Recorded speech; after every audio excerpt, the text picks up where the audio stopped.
The poor of the poorest are being killed, and the world is watching and doing nothing. It's so pathetic. It's painful to the heart of anybody whose heart is full of compassion. Welcome everybody, this is Simon Gilbo with Inspired, and I'm thrilled this week to have Archbishop Ben Kwashi with us, all the way from Jos. How are you doing, Ben? I'm doing fine, Simon. Thank you very much for having me on this podcast. Well, it's great to have you. In terms of introduction, I'm looking at Andrew Boyd's book, Neither Bomb Nor Bullet, Benjamin Kwashi, Archbishop on the Front Line. And in that, the intro says, in the war zone that parts of Nigeria have become, Archbishop Ben Kwashi has survived 3 assassination attempts. A brutal assault on his wife Gloria drove him to his knees, to forgive and to find the strength to press on. Islamist militants have Nigeria in their sights, but in Jos, the Anglican Archbishop Ben Kwashi is standing firm for the gospel. Churches have been turned into fortresses, and Archbishop Ben now conducts more funerals than weddings and baptisms put together. Yet his faith grows ever more vibrant, and he has adopted scores of orphans who live in his home, including many who are HIV positive. The challenge of his message to live for the gospel, even in the face of terror, has never been so timely. Well, that gives people a foretaste of what's coming. Ben, we didn't actually meet, but we overlapped at the New Wineskins Missionary Conference just before lockdown, wasn't it, in North Carolina? And I gave the opening talk, and I think you gave the end talk, but I was really sad that we didn't get the chance to chat there. So I'm thrilled that we got the chance now. So listen, there's so much that I'd like to hear from your perspective and from your life story, but let's just kick off. I mean, I've read the book, so I know this, but lots of people won't have read it yet. Hopefully they'll want to get it, having got a foretaste here. But tell us about your childhood. Obviously very different background from most of us. So what was it like being raised where you were in Nigeria? I was born in 55, which means that I'm a pre-independence child. Mm-hmm. And so I'm a 6th child. So I was born at the time my father had been promoted and was warden of a technical school twice before moving on us. And so I saw my father drive ministries, Land Rover, and those kinds of things. So my childhood was a bit privileged, but my father chose to send me to the village to learn what other children look like. Mm-hmm. It was exciting when he told me this. I was about 5, I think, and he took me to the village, and that was great, and left me with my grandmother and my grandfather. And now that's what I would consider childhood, because we walked naked. My mother undressed me. Every child was naked. Mm-hmm. We only had a little bikini type rope around our waist. And the first day was traumatic, but give a child any 2 or 3 days, I was normal like any other kid. And we pursued local lizards. That was our breakfast. That was our lunch. Birds with catapult. We chased them out. We were shepherding, and I was shepherding also. And my grandmother gave me 4 goats. And for 2 years, that was my life. And I realized that living with my parents was not real. Living in the village was a real life, because most people were like that. And it was fun. It was fun. I enjoyed it. We fought. We learned how to swim illegally. We learned how to survive in the wilderness, because when you left early in the morning, you didn't come back until it was 5 p.m. You must be home around 5 p.m. There were no electricity. There was no much light. So by 6, everybody ate, and then you slept, and the routine began again. But one of the things I will never forget is that my grandfather was the first Anglican catechist in the village in 1919. At the time I was born, he was already an elder. And the routine was 5 a.m., there was village prayers. The village prayed. Mm-hmm. And he would wake us to go and toll the bell, and we would go to prayers. And then by 7 p.m., it was again closing prayers. And in between, people went to farm or markets. For we little children, we went shepherding. And that was the life. That has remained a part of my life. That liturgical part of morning and evening prayer has become part of my life forever. I'm going to die that way.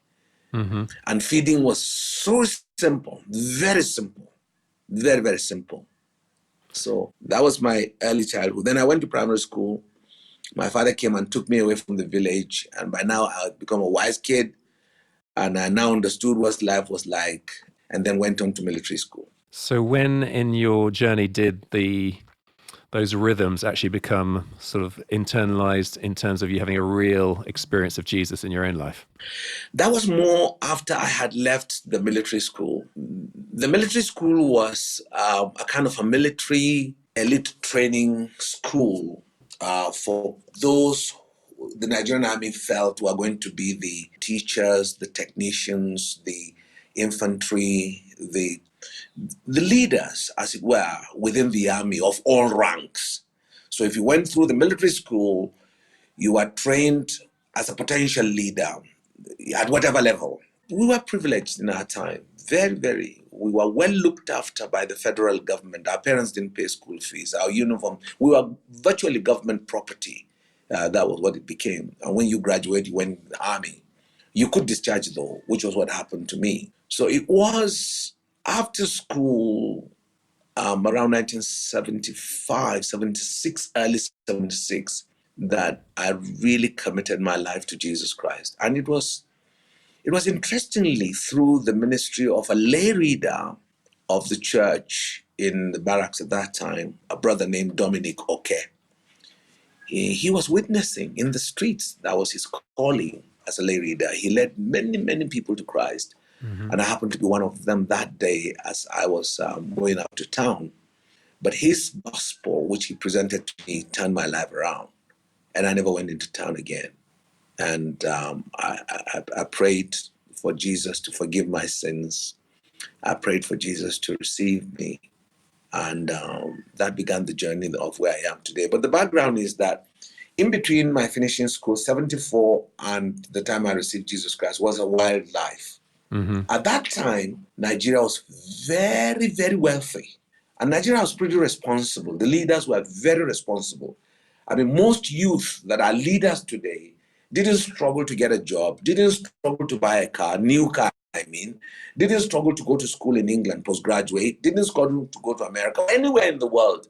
Nigerian Airways was functioning, went everywhere in the world. Railways was working, everything was working, postal services, they were fantastic. And the rate of crime was very, very low. So we enjoyed that liberty at that time. Well, we call it enjoyment, but it really wasn't. It was a waste of life. We had so much money to drink alcohol and to spare. There was so much partying in Nigeria. And that took away my focus in life.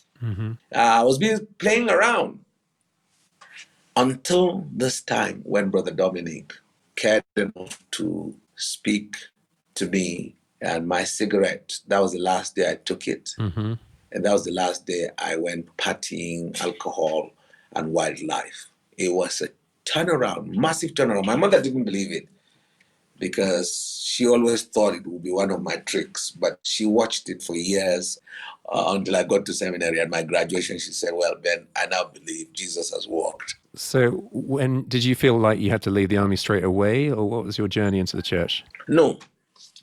By 76, Dominic led me to church back. And in God's fortune, he's an Anglican lay reader. I'm an Anglican kid from birth. So I kind of knew the hymns. And in the barracks, not everybody knows the hymns. So I was asked to be teaching the hymns in choir. So I got engaged in choir. And then I got engaged in Bible study. And then they asked me to be leading. So I began to find that my joy was in the church. But the church's leadership didn't quite understand what I was teaching about the Bible and my insistence on fervent prayer. I think they were seeing that kind of experience for the first time. And I must say here that in those early 70 years, 1970 after the war, up to 1980, there was a huge revival movement in the south of Nigeria that up till today, writers have written so much about it, but it is unexplainable. People began to pray in streets. screaming prayers or private prayers, and God walked. God was moving. I mean, I saw some of this thing. I saw people turning to Christ in the streets. Even me, I would preach and I see people crying at that time. I was just a 19-year-old boy. I don't know what I was saying. Thank God there were no videos for me to look at them now. So people were turning to Jesus. And my church leaders were beginning to say, well, Ben, we think God is calling you. I couldn't see myself because most of the pastors in the 70s were in their 50s and 60s. They were old people. So I didn't fit. So when I was leading, I led in a loud manner that angered traditional Anglicans in the church. They said, no, we were quiet. Anglican church is to be quiet. Anglican church is not, you don't cry in church. Emotions were not allowed and all of that.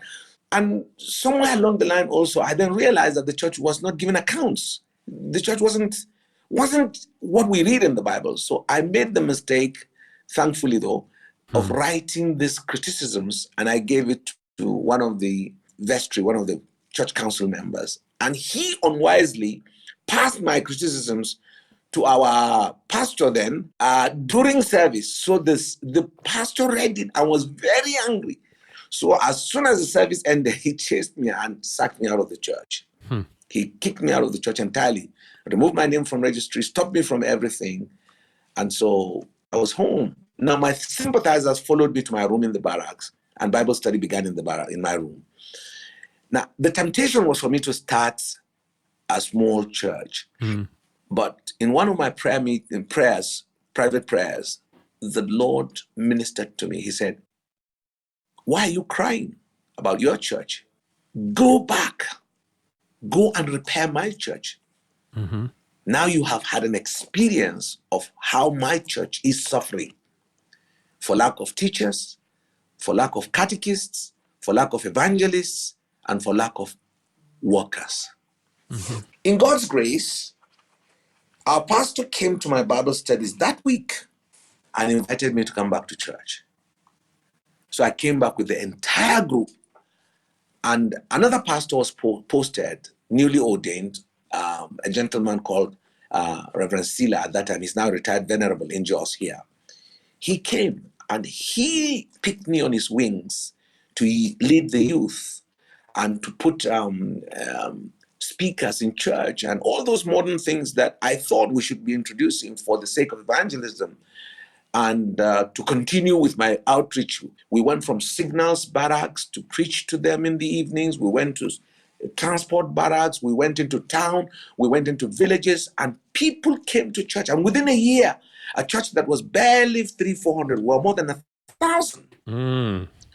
It was in that context, Reverend Sila then encouraged me to go to ministry, himself and one Reverend Mangai, and they were talking about that. So I said, well, I'm a soldier. How could I do that? So I then discharged, and they recommended me to the Bishop of Northern Nigeria, Bishop of Bonyomi, and he took me 78 and sent me to Theological College of Northern Nigeria in Bukuru, Jos, where I trained. So that's my journey into the church.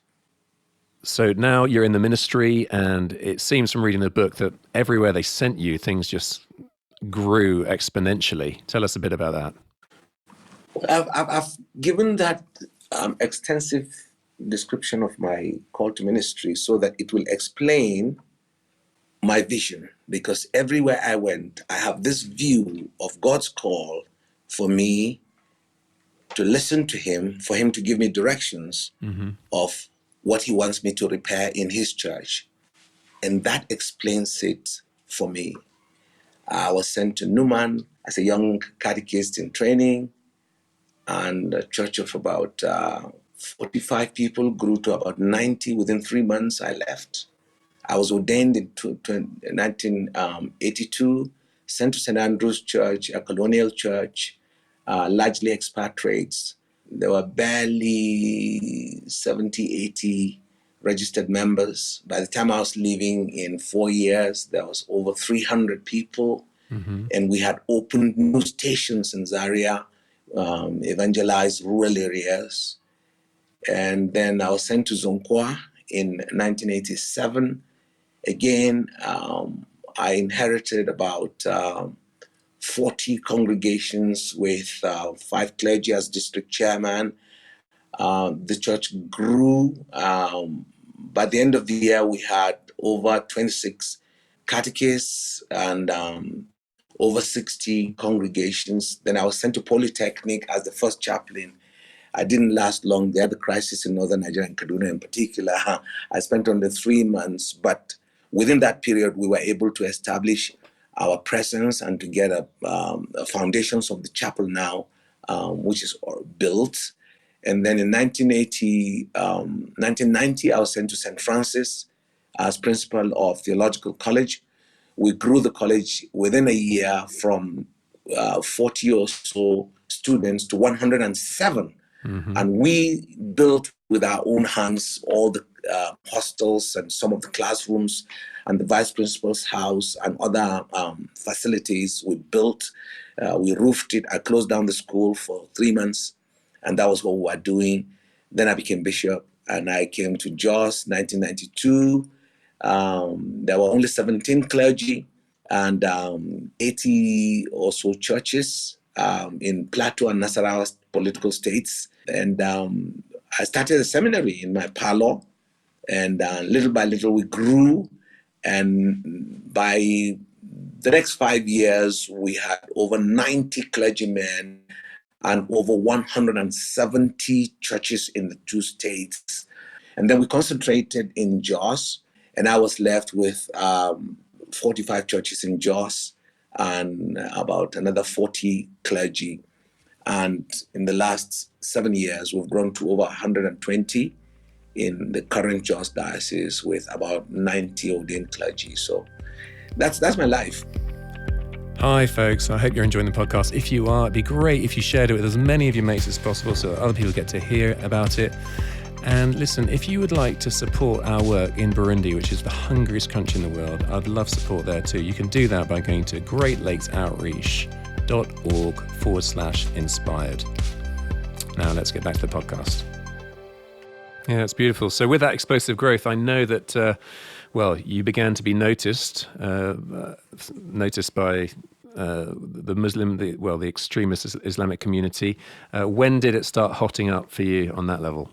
Well, my first experience was in 1987 in Zaria, where I was meant to have been killed, but God spared my life. They burnt the church and my house. And I was the chairman of the Christians of Association of Nigeria in the whole of Zaria chapter. And over 100 churches were burnt. Over 130 churches were burnt, and several homes and businesses all destroyed. That was the first. And I thought that would not happen in Jos. I was wrong. It's happened in Jos 2 times clearly in my own house. But I've had other close shaves, both in Kaduna and in Ikara, where I walked.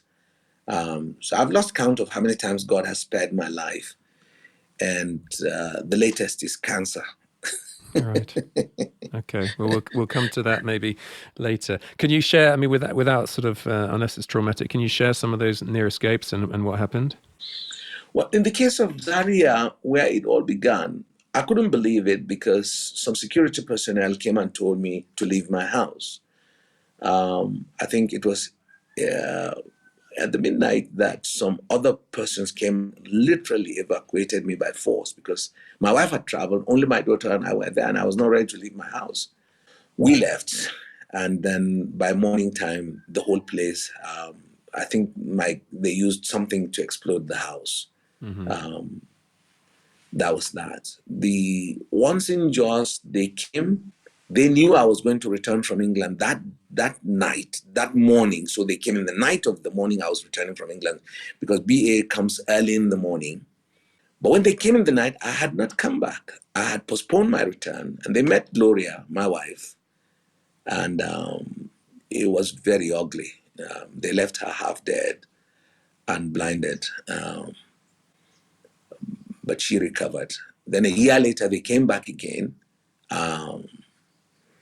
And this time they met me in the house. So I was I thought it was really up, so I asked them for prayer. So they decided they were going to kill me in my bedroom, having taken me downstairs outside. They returned me to the bedroom where I laid there and was praying.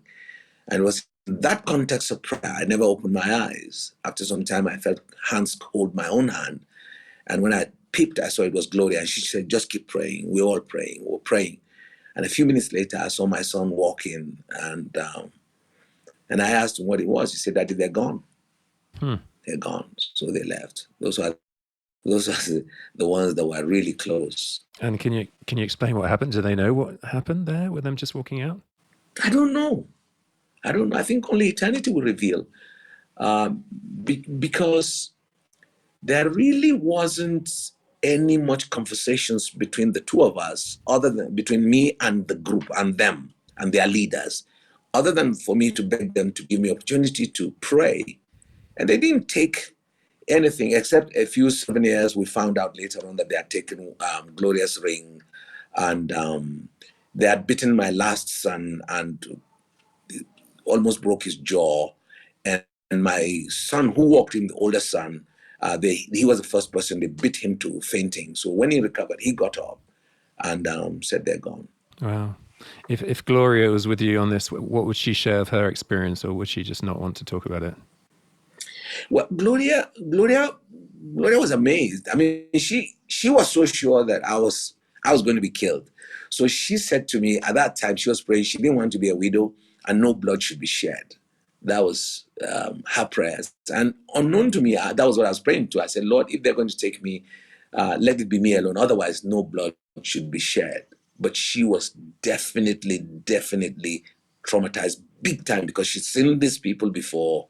She's seen this kind of situation before a year ago, and she was alone, and she was undressed naked. She was beaten mercilessly, head broken, turned blind, broken leg, broken rib, and she didn't want to see it again.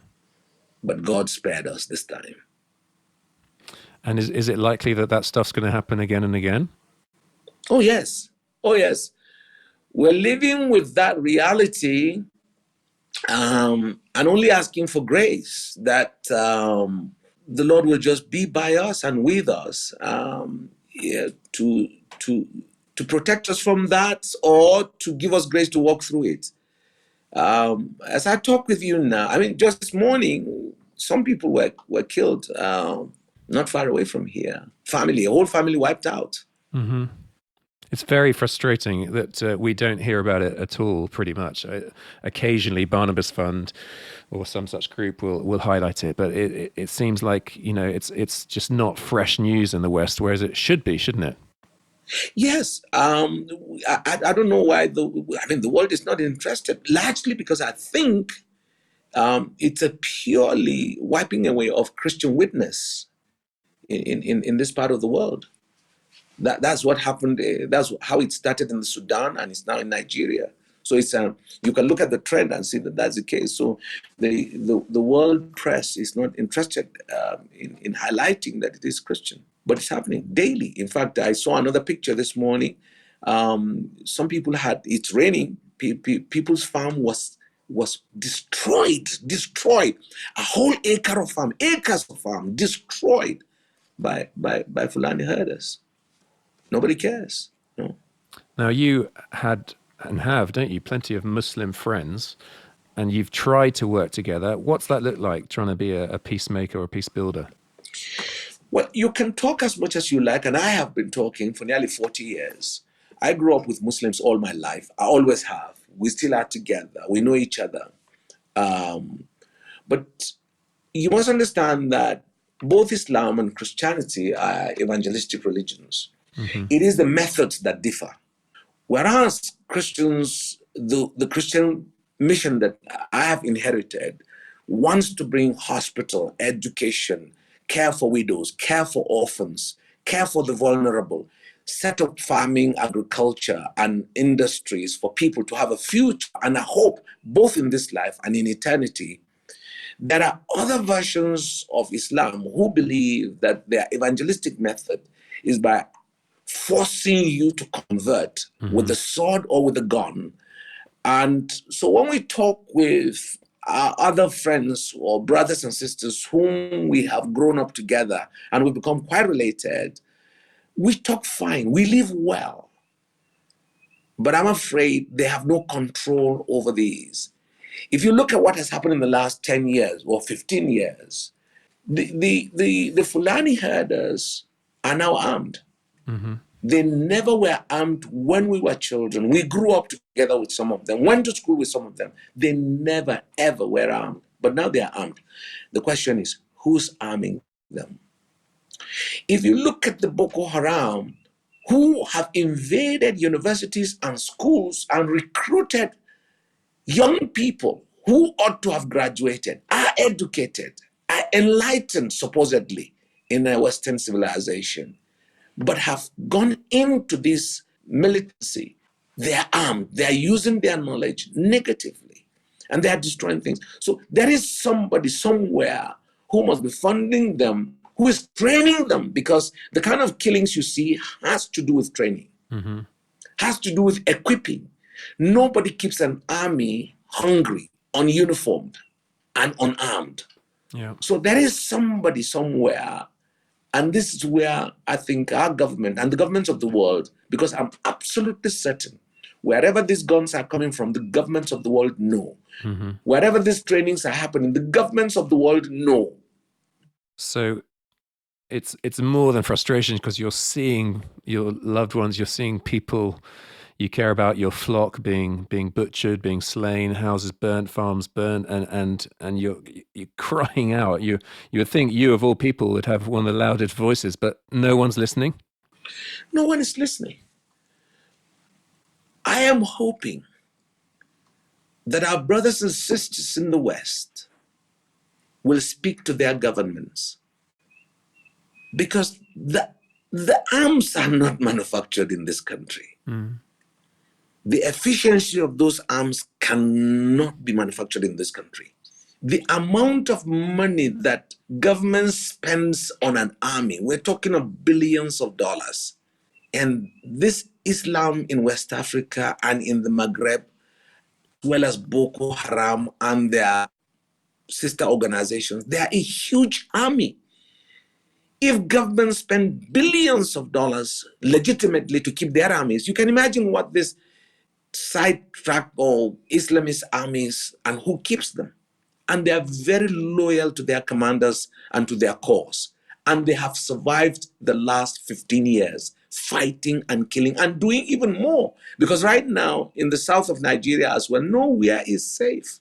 The kidnappings, the rapes, the destruction of farmlands, all of this carried out, and handicapping of Nigeria's own security. I mean, for this kind of armies to handicap in national security, you must know that it's heavily, heavily sponsored. And the international community ought to speak to those whom they know are involved in these. And necessarily they are using people also from within. Yeah. And if sanctions are going to be put in place, I assure you it will help. It will even be more helpful, because as it is, the poor are the people dying. We are the ones.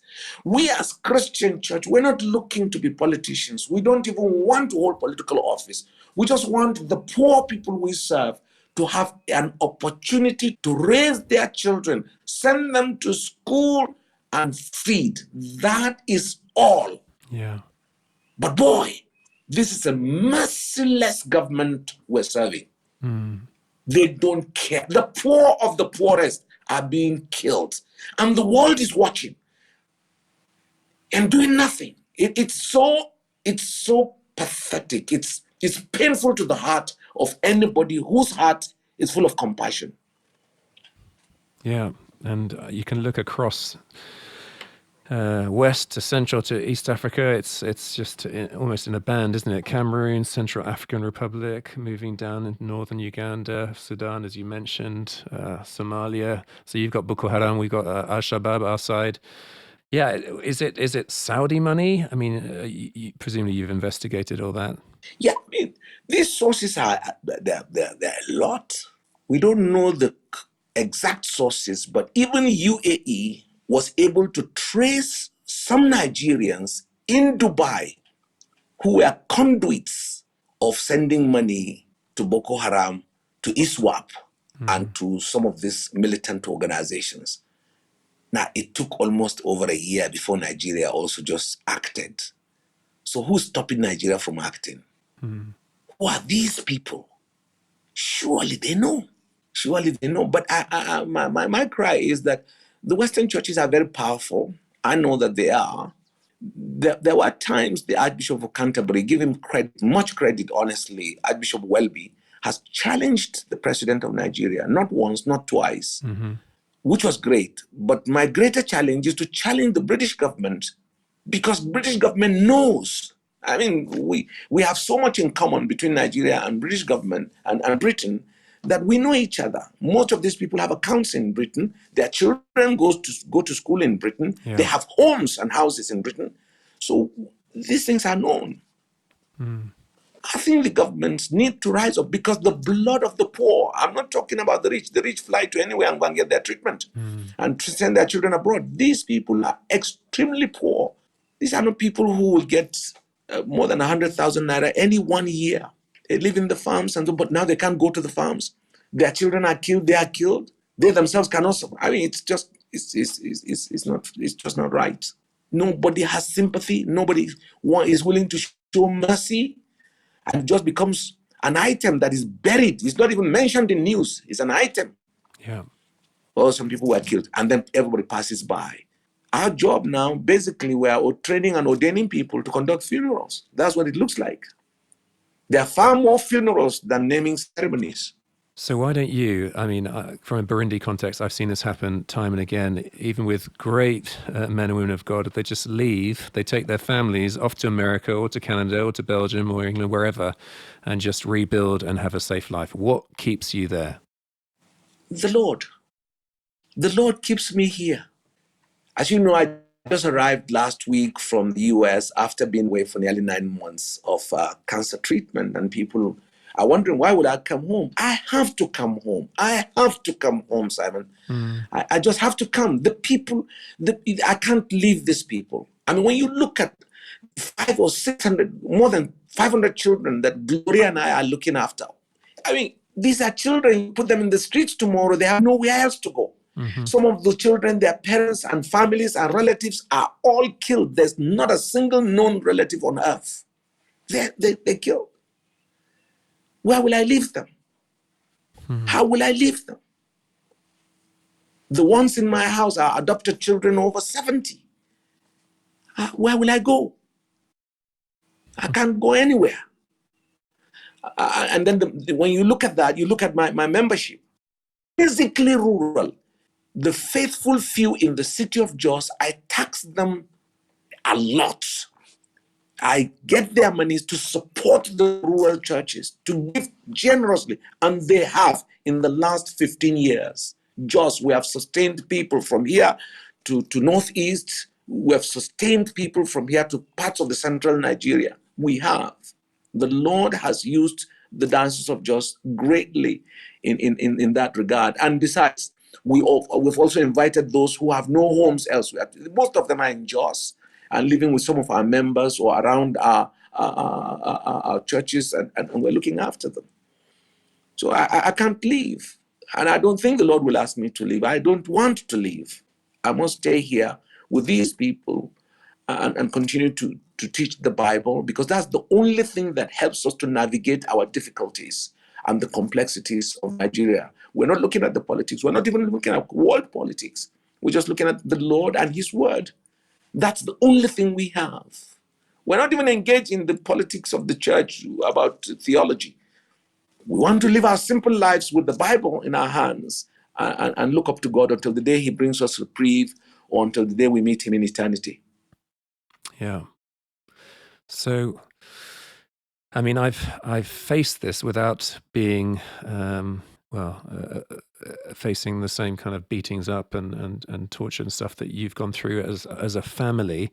But my kids, it's a very different proposition, isn't it? You're obviously, Gloria is a remarkable woman of faith. She's fully bought into it. My wife signed up fully as well. Then we have children. How has it affected the children? Are they willing to pay the cost? Are they going to stay in Nigeria? What's it all look like for them? Well, my children are funny people, I think, because my oldest, she's seen all of this. She's a physician. She's a doctor. In God's grace, she got married to Matthew. Hanatu is her name. She got married to Matthew. Matthew is doing a PhD in Canada, so they have left. Otherwise, she was the doctor of our home and the doctor of Zambiri, where Gloria is teaching and feeding and caring for these children, because we have a clinic in the school. But she has left. But even when she was here, she used to teach the sciences and then do her job as a doctor. And God has given her talent in arts as well. So she organizes our drama, Christmas by the Book, Easter, the Resurrection, and it became a village event. So people come in thousands. But she's gone now. The second, Renji, he's a priest. He's an archdeacon. And I remember he was about 19 when he said God was calling him. And he had an offer to study economics in the university. And he said, no, even if he studied in the university, he would still come back to ministry. So he might as well start from scratch. So he started as a catechist. And I asked him only one question. I said, Rinji, seeing what you have seen with me, because he and Hanatu have seen the most difficulties of our lives. Yeah. In their teenagers, as babies up to their teenagers, they've never had a room of their own.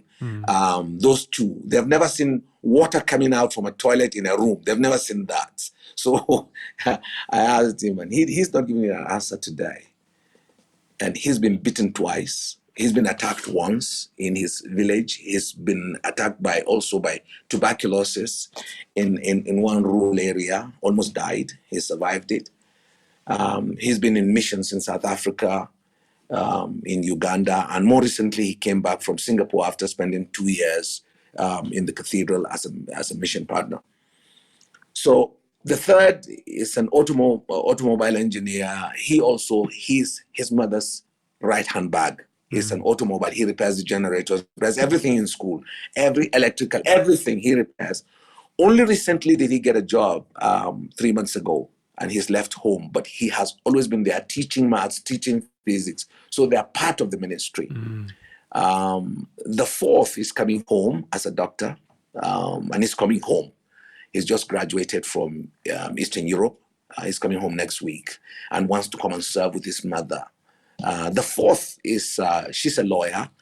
And when we were sick and traveled for 8 months, she was the mother of the house. She literally stayed home, looked after the children, took them to hospital, fed them, made sure everything was right until we came back. She's in a private practice. I don't know what's wrong with my children, but that's what I have.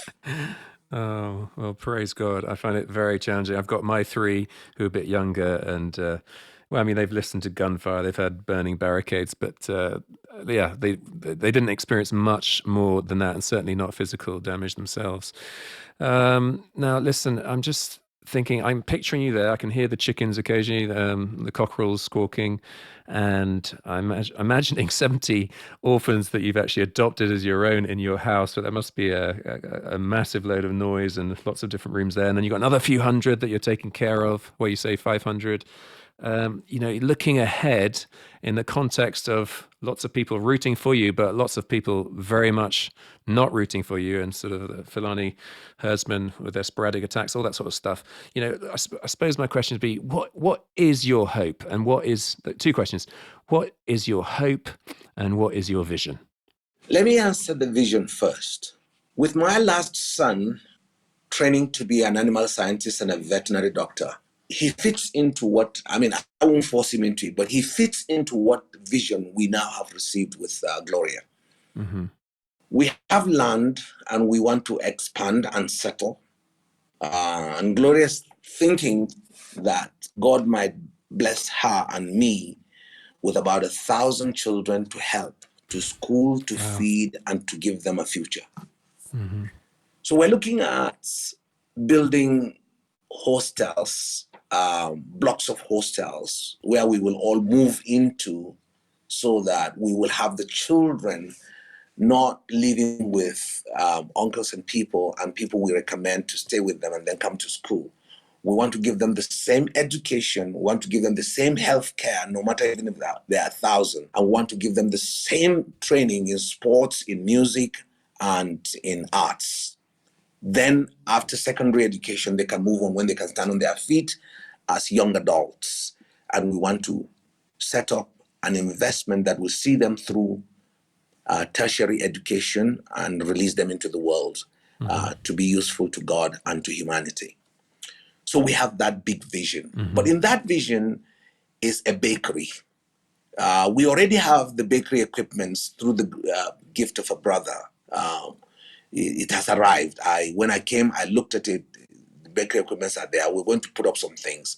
We're going to start the building after the rainy season, towards October, on the land. But that bakery will serve two purposes. One, we will sell. Two, we will feed the people. But then another idea of the vision that came to me is that we should start sausages, because our last son, already practicing at home. We have horses, we have peacocks, we have animals, we have pigs, we have cows, we have sheep, we have goats. So he's already practicing. So I'm looking at setting up a slaughter slab, where we can make sausages, so that very easily put the sausage in bread and children will eat, and then we'll also sell. So we'll try to sustain what God has put in our hands. Then the extension of the other land, by the grace of God, I have a tractor that's grounded, but we can put it up and we will farm. We will go into big time farming for the family mainly. And the land is good enough and fertile. We can farm. So that is the vision. And I believe that is where I will die, riding my horse and then chasing up all the things and doing the farming and so on with the children. So it will be a great resort for the kids, training them in agriculture, training them in tractor driving, training them in animal care, training them in entrepreneurship, selling bread, baking bread, and so on. Plus other education that will give them. We've got machines for welding and all of those things. Skills acquisition is going to be a big thing for me. So that is the vision. Now, what is my hope? Simon, I have only one. My hope is in God. That's right. There's nothing else to put your hope in, is there? And that has been so sorely tested. Are you hopeful? Yes, I am. Yes, I am. Whatever is happening to the world today, if you look at the Old Testament, you will know that it has happened and happened worse, but God has always left a remnant for himself, and there have always been survivors. So I'm hopeful in God. And what I'm even more hopeful is to pass on the biblical faith, the genuine biblical faith, to as many as I can, so that even if I die, not all of us might die, but those who survive will take the baton from there and run with it until Jesus comes. Amen. Maybe one last question. What would you give as a message to the Western Church with very different challenges on its plate? But, I think a lot of Nigerians, some of the biggest churches in England are full of Nigerians, in London particularly, and you've got so much to teach us. What would your message be to the church in the West? My message to the church in the West is to open up the doors of their churches to a multicultural faith sharing. You must understand that the most important mission that we have is the gospel of the Lord Jesus Christ. The Western world has good roads, hospitals, good schools, water, milk, sugar, and honey. But that is not the gospel. Because the temptation for Africans and Asians and Latin Americans coming from our own end of the world is to go to the West in mission and then be complacent. And the fire is quenched because suddenly there is comfort. Now, comfort can be a killer of passion. So that both teachings have to go both ways so that we encourage one another. Great. Well, thank you, Archbishop Ben Kwashi, so much, all the way from Jos, Nigeria. I would love it, people, if you wanted to get his full story by Andrew Boyd. It's called Neither Bomb Nor Bullet. And Ben, you've said people can be in touch with you on email. I'll put your details in the blurb underneath. But Archbishop Ben Kwashi, I want to say a huge thank you to you for your time. It's been very challenging. I feel inspired and stirred in my faith to be all in for Jesus. Thank you very much. Thank you very much, Simon Gilbert. Thank you so much for putting me on this podcast. It's a privilege, it's an honor, it's an opportunity I'm glad that God has given to me. And I pray that you and all our listeners will be encouraged. And please pray for us. Thank you. Wonderful. Well, indeed, let's pray for Nigeria. Let's pray for the persecuted church. If you want to get behind Ben's ministry, his orphanage work with his wife Gloria, there's so much going on in Jos. So do be in touch with him on that level. So, folks, that's it for this week. It's been another fantastic week, hasn't it? Very stirring indeed. So I want to thank Adam Thomas Steer for the editing, Mike Sanderman for the mastering, and I look forward to next week to being with you again. In the meantime, God bless you. Toodaloo.